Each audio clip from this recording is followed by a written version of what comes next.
Shriver, Melodies, Memories, Music, Media. We're here at Summerfest. It's like the hottest day of the year, but we get to spend some time with you, and I'm amazed. Yes. Cooper Ramsey. It is so nice to meet you. Been hearing so much things about you. So excited. You just got off of TMA Fest, now you're here at Summerfest. Yes. So welcome. Thank You're you. 16. You're playing one of the biggest festivals in the country. How does it feel to be here, especially after performing TMA Fest? Yeah, so it was my first CMA Fest as a Nashville resident. I moved last June exactly, and now we're here, which I've been prepping for months.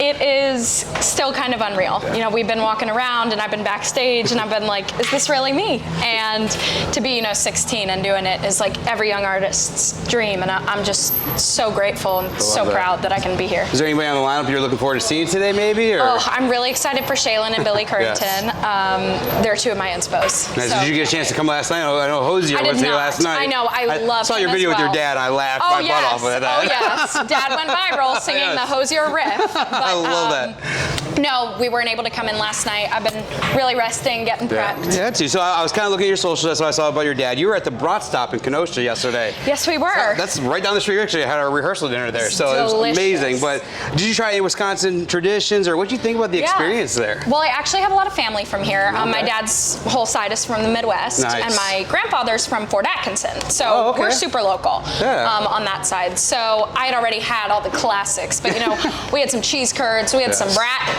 and now I'm like rejuvenated. I had it. You got a little Wisconsin. I got a little Wisconsin. I'm good to go. So you wrote your first song at 9, which is just phenomenal, amazing. How has your songwriting evolved since then? Oh God, I mean, Nashville has changed the game completely. The community, the growth that I've experienced is just insane. Truly, I think the main way I've evolved is just learning how to portray something that everyone will connect to. Because when I first started, it was very, very personal, and now it's still incredibly personal, and all my songs are based off of my own experience, but it's more relatable, and I'm learning from some of the best writers, some people I've looked up to my entire life. Who's some of your co-writers you've been writing with now in Nashville? Gosh, I've been writing everywhere. Smack Songs is one of my favorite places. Kylie Morgan was with them, right? Yes. Warner Chappell, Love, Sony. I mean, really, it's about finding the people. And finding who fits your style, your vibe. And I've been really grateful. I've written with incredible people. So your new song, 2020 at 16, is such a powerful title. I just love that one. Thank you. What inspired the track, and what do you hope listeners take away from that song? Yeah, so when that song releases, that was the first song I wrote in Nashville that I was like, holy moly, this is like bawl my eyes out, unbelievably gorgeous. I got started and I was like, I gotta write some bangers, I gotta write some up-tempo, and then I was like, not today. And I got in the room with Whitney Phillips, who's an incredible writer out of LA, and I just wanted to write about the perspective of being where I am in life and, experiencing a heartbreak in a way that's appropriate for a tween, teen, early, adult audience. And I think that 2020 at 16 just messed with the perspective and has so many cool moments of imagery and just where I'm like, oh my God, that is just beautiful. And I really hope people will take away that being 16 is hard. Being a 16-year-old girl is real, and the emotions are just as real as 16-year-old still learning everything, girls. So I'm gonna be 43 next week. I'm still learning it every day. Like we're told, you're just a kid. Like you had a breakup, whatever. But it's very real when you're in the moment, and I wanted to bring a voice to that. So I saw you're set to play the Bluebird Cafe in Nashville coming up. Yes. What does that opportunity mean to you as such a young songwriter? Well, so I have played. So I played at the Bluebird for my first Bluebird open mic, and it's an incredible venue.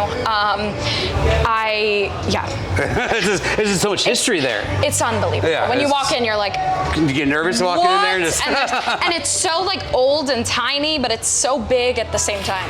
Yeah. So you're working on your debut EP. Congrats, by the way. Thank you. Cannot wait for that. Give us a sneak peek into the themes or stories behind it. That's maybe going what you can. Yeah. I mean, listen, there's definitely some angst in there. So far, I haven't selected all the tracks that I want on it yet, but we've just been cooking up song after song. I know, they're all my favorites, but that's because they're mine. You gotta make it flow too. It's the way you're presenting yourself to the world. So you definitely absolutely. So I definitely just want it to feel like truth. You know, we have a saying in Nashville, country music is 3 chords and the truth, and I want to represent that. I love that. So you've been pretty open about your struggles with anxiety and passionate about the mental health advocate. What is the cause so important to you, and how does it influence your music?